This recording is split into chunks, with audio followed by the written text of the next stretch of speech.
Hey everyone, this is Roman Prokopchuk, and this is the Digital Savage Experience podcast. Today I have with me Carolyn Lowe. Carolyn is CEO and co-founder of ROI Swift. Thank you for joining me today. Thanks for having me, Roman. My pleasure. So tell me a little bit about your journey. How did you get to where you are today, founding the company, any career pivots you may have gone through, that kind of thing? Yeah, so I'll try. It's a long time ago. I'll go back to 1999. I was living in Boston and I was involved in online and e-commerce and email, just starting to do email marketing. And Dell moved me down to Austin, Texas to come help the consumer division. People were buying their first computers. There was no internet. There was no iPhone. There's probably, some of your listeners may not even be able to fathom a time like that, but people were buying their first computers. So I really enjoyed that. I worked at Dell for 6 years in a variety of different groups, and the consumer division was really fun because we were number 6 or 7 in market share. We were behind a company called Gateway, which doesn't even exist anymore. And so I really enjoyed that when we were a small team and growing that. And then I went on to run some bigger divisions, a couple $1 billion division. And I left in 2006 to go to a global market research company, and then I had my first child in 2007. And it's hard to do global travel with a newborn, so I consulted for 7 years, and then I went back to work for a small mom and baby company in 2014. Did that for a year. Really enjoyed growing them through their Amazon and e-commerce, and said I'd really love to do this for some other brands. So 2015 started the agency, and ROI Swift was launched 5 years ago to really help brands that are 3 to 30 million in annual revenue grow profitably. We don't think that because you're not a Nike that you shouldn't have access to people who know what they're doing. Yeah, that's awesome. I think every company, obviously, in that earning range, especially in other companies, obviously, as well, smaller, bigger, kind of have marketing, have focus in terms of growth from e-commerce to different things of that nature. I think it's important for every company to have access to that in terms of ability to grow. Yes, and that's our goal, is to help 1,000 emerging brands, and we're at 102. So I have 898 to go until retirement. Are you gonna, when you reach that number, are you going to retire, or is it just a kind of a personal goal? I don't know. Maybe it's a personal goal, but I don't know. I may reset it, or I may do, like you said, I may do another pivot and find another passion. No, that's awesome. Yeah, I think having a career, I mean, well, not my background. I had to pivot in the 2008 recession after I graduated college into digital marketing, and I ran with it ever since and founded a company in 2012. But I think in terms of kind of digital marketing, people don't necessarily see kind of it being as a rewarding profession where you're directly impacting the growth of companies and the livelihood of people at those companies. Because as those companies grow and you succeed and grow their business for them, they're able to hire more people, pay people better, give people bonuses, promote people. So I think it's that, rewarding kind of ecosystem. We totally agree. We also track. We've created 160 jobs for our clients, so that's the other thing that makes you feel good about it. You always ask yourself, if I were to get $10 million tomorrow, what would make me still come to work tomorrow? And everyone on our team is unanimously like, I love helping these small brands. I get a lot of satisfaction, and the team is largely motivated by accomplishment, and really that will make you come back to work the next day. Yeah, I agree. I mean, there's different ways that I've helped businesses with. A lot of the time is directly kind of lead generation. So when like a high ticket lead comes in, like a Fortune company, in terms of a service where it's like a seven, figure contract or something like that, you obviously feel good about yourself that you're able to achieve that, and obviously feel good for the company that that's going to carry them into, several months of, a revenue path. Right. And it's about choice too. If these little companies didn't have experts like yourself and like us, then they might be out of money. There are so many clients that have come to us, and we'll audit for them, and we'll see the agency they're working with is just lighting their money on fire, and that just makes us so sad because they've worked really hard to maybe raise that seed or that Series A, and they're just lighting their money on fire. So that was the other passion reason to start the agency, I made a lot of money from Michael Dell, and that's great. And he's a great guy, but I really get a lot more satisfaction about helping these 10 or $20 million brands. Yeah, and like you said, a lot of agencies, marketing agencies, lead gen, any focus in terms of kind of online, don't necessarily do the due diligence in terms of positioning the best thing for that client or company in terms of growing. Obviously, a lot of the time it's just collecting a check. I mean, there's been agencies that I've worked at where like 6 hours of my time, that agency charged the company $40,000 a month. So I'm like, there's something off here when, I'm getting a salary, but I'm doing 6 hours worth of work and you're literally getting 99 probably percent of that total. And in terms of having somebody to do it, you can do it at a fraction of the cost in terms of, that fulfillment. So I think in big and small companies, oftentimes agencies take advantage. And me personally, like I love getting on the phone with potential clients or even people that I know don't necessarily have the budget, but at least pointing them in the right direction and evaluating and kind of ripping apart if they get a RFP or any kind of contract or proposal where it makes no sense, and then telling them what they should be getting and what kind of a fair market price for that is. Yeah, that is excellent. We are so aligned on just really helping these companies, because otherwise at the end of the day there's nothing left but Coke and Pepsi to choose from. And we think the consumers deserve more choice than that. Yeah, I agree. So, what motivates you to succeed? Obviously, that may have changed over the years with points in your life, but what currently is kind of that motivation? There's a few things that really motivate me. One is um, for our clients and for those companies creating those jobs. Another one is just the team. I have made a lot of mistakes in my career. Some of them around hiring. I didn't hire slow and fire fast, and that's a big mistake. Um, but my motivations are around helping people, helping companies grow, giving our employees a great place to work and a lot of flexibility. When I was at Dell, it was the culture of 80 hours a week, and they just counted whether it was butts in seats and not so much what you got done. And I never wanted to have a culture like that. So what motivates me is to create a company and an environment where people can have that great balance between their family and their work and have satisfying work and do what they like to do. So one of the things we do is we use a system called EOS, the Entrepreneur's Operating System. And we ask, all our team members, do you get it, want it, capacity to do it?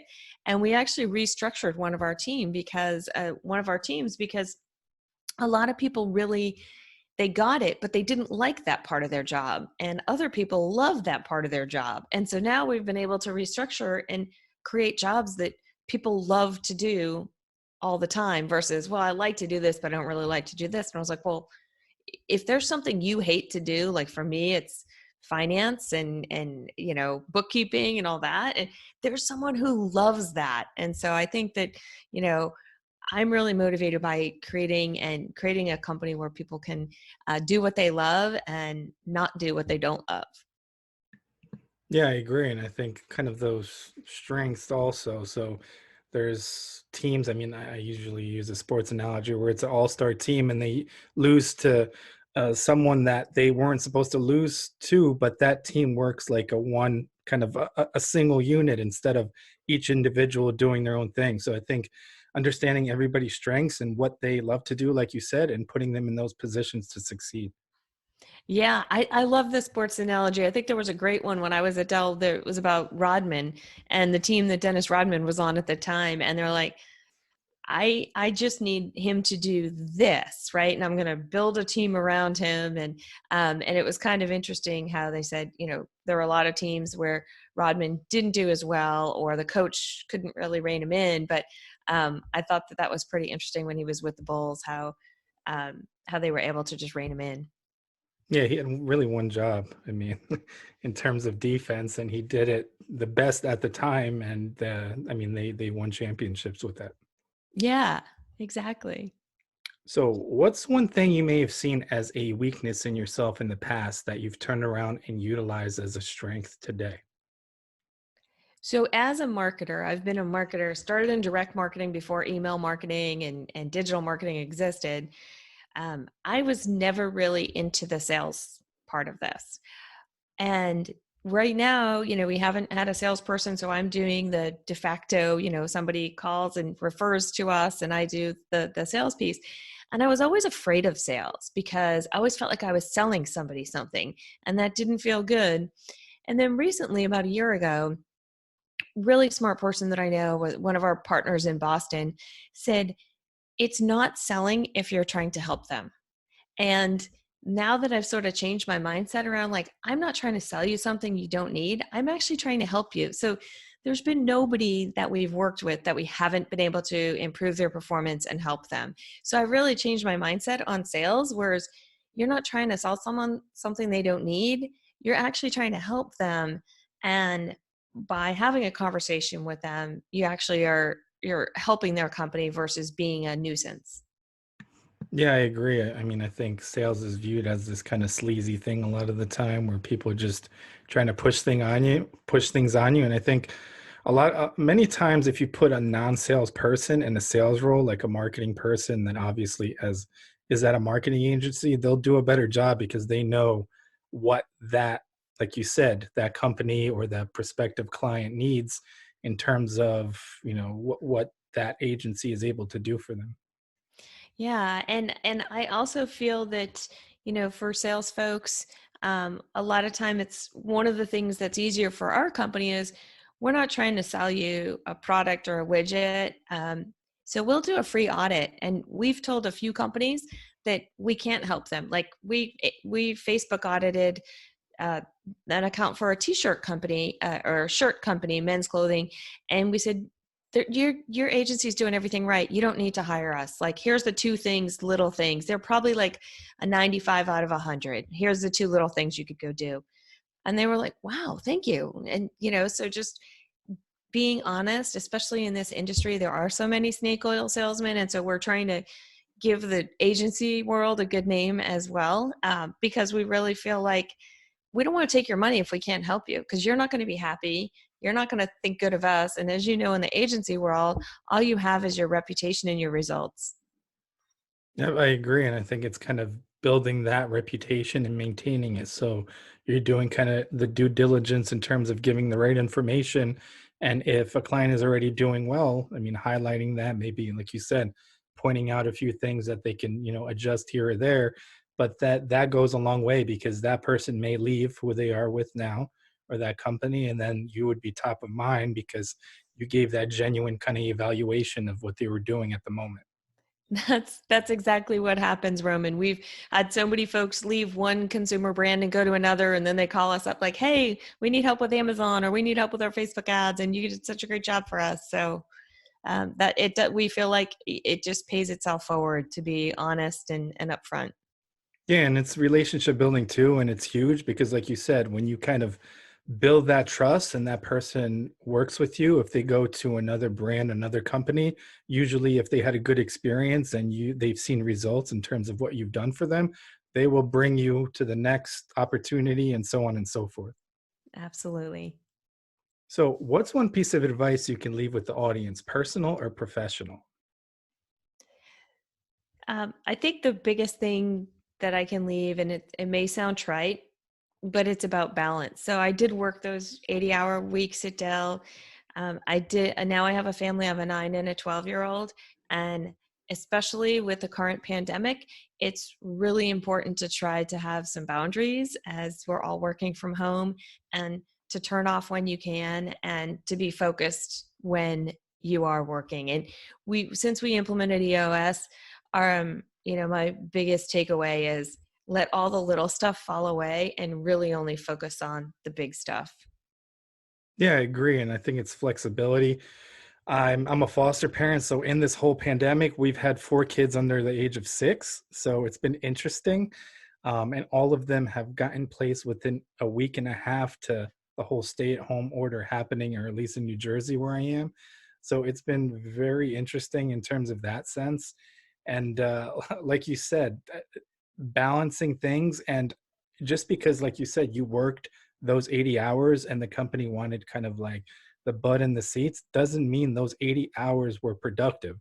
I would Right. assume a lot of them, because they're so burnt out, people did something slower or they just weren't focused. So I think with the whole pandemic, I know a lot of companies like Twitter, a lot of other social media companies are extending people being able to work from home for like the next like 2 3 years, and then optional work from home. So I think it's really changing the landscape of employment globally.